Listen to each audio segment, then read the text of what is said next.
another broadcast of WHS Channel 77. I'm Mandy Diedrich. And I'm Erica Brown. Joe Quenneville, the longest-serving coach in Blues history, was fired Tuesday afternoon, taking the fall for a team that has won just 7 times in the 26 games since New Year's Day. Blues general manager Larry Plow said that they weren't happy with the way things were going and he felt it was necessary. As the coach of the Blues for 7 years, Quenneville took the team through 307 wins in 593 regular season games.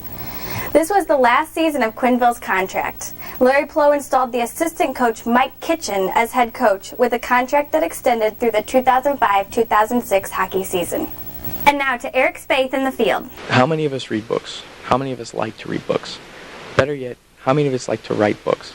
I'm here with freshman Paul Fields, co-author of the book Beyond the Stairs, where him and another group of teenagers got together to discuss their feelings on what it's like to have a sibling with a disability. How you doing, Paul? Good. How long did the writing process take? 3 to 4 months. And can you describe to us what that writing process was like? Yeah, we started in the fall of 2002 and we ended in the spring of 2003. We met the first couple of meetings just writing down our feelings, and then we decided to put our emotions in just chapters form. So each chapter was based on a different emotion that we have had or will have. So, and we just did that until we were done. On a personal note, what is it like to have a sibling with a disability? At times it's hard. I mean, everybody knows what it's like to have a sibling that you just can't stand. Well, it's just a little bit harder with having a sibling with a disability sometimes. But most of the time it's pretty good. Do you think now that you've had the chance to put into words your feelings for your sister, that maybe your feelings have grown a little bit for your sister? I think so. I mean, it's helped me a lot just to tell people about it, what it's like. And I hope that the other authors feel the same, and I think this book will help other people who have siblings with disabilities, and it will just make them feel better about about having their brother or sister, because they know that other people have brothers and sisters, and this makes it a lot easier to know that other people have the same experience that you have. Anybody who's interested in getting this book can order it from Barnes & Nobles. I want to thank you personally, Paul, for allowing us to do this interview. Back to you guys at the studio. St. Louis University is adding a new biomedical research facility to their campus. The facility is not a teaching facility, but a place where graduate students will assist faculty with research. SLU's president, Reverend Lawrence Biondi, said that they hope the new facility will bring out new transformative scientific and medical discoveries. And now to Lara and Shay with Finally Friday.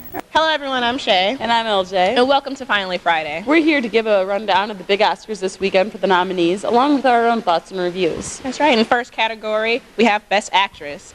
And the nominees are Keisha Castle-Hughes for Whale Rider, Diane Keaton in Something's Gotta Give, Charlize Theron in Monster, and Samantha Morton in America, and Naomi Watts in 21 Grams.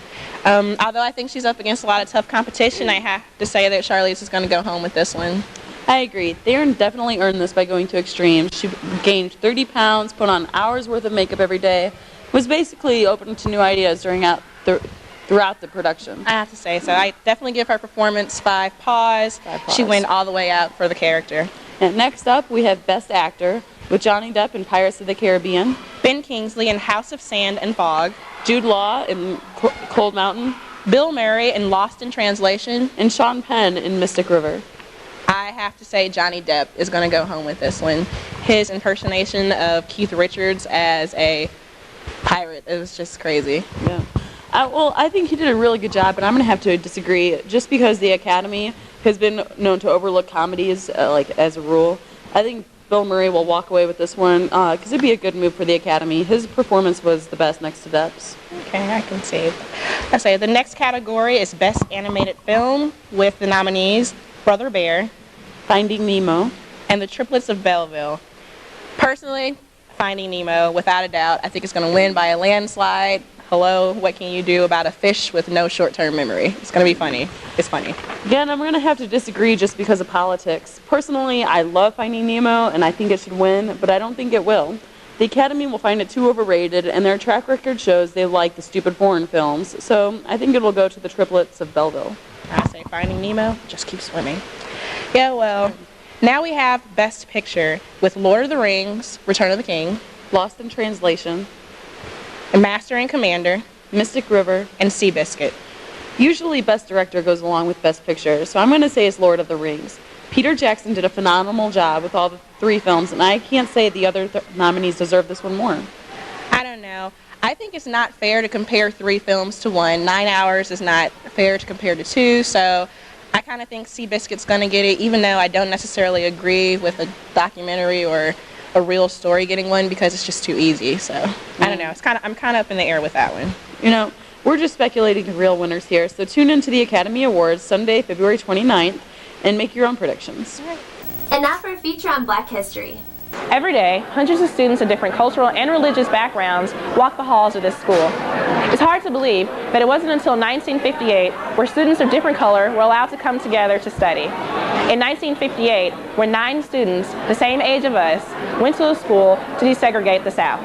Prior to this event, schools in the United States were completely segregated. It wasn't until 1958 when schools were ordered to desegregate. 9 black students in Little Rock, Arkansas were to become the first black students to attend school with white students. Parents of the students attending the school and school officials weren't exactly excited with the change. In fact, upon the first day of the black students' arrival, they were met with angry mobs and armed guards and weren't permitted to enter. The next day, under the direct authority of President Eisenhower, each of the 9 students were assigned their own personal U.S. Army trooper to escort them through school, as well as a brigade of troopers to drive them to school. Although tensions were high throughout the year in 1958, for the first time in history, a black student graduated on the same stage as a white student. Eventually, this led to the desegregation of all schools in the South and played a pivotal role of how students attend school today. Desegregation of the schools, not only an important part of black history, but a part of our nation's history. And now, over to Nellie with the sports. Thanks a lot, Mandy. All those winter sports are done with, except for girls basketball. Got a game, district championship tonight, 7 o'clock, MC North, at McClure North, I should say, against those Hawks from Hazelwood Central. No matter how you come out, ladies, it's been a great run. That's pretty much all I got. Back to you, Mandy. Thanks for tuning in to another broadcast of Channel 77. See you next week.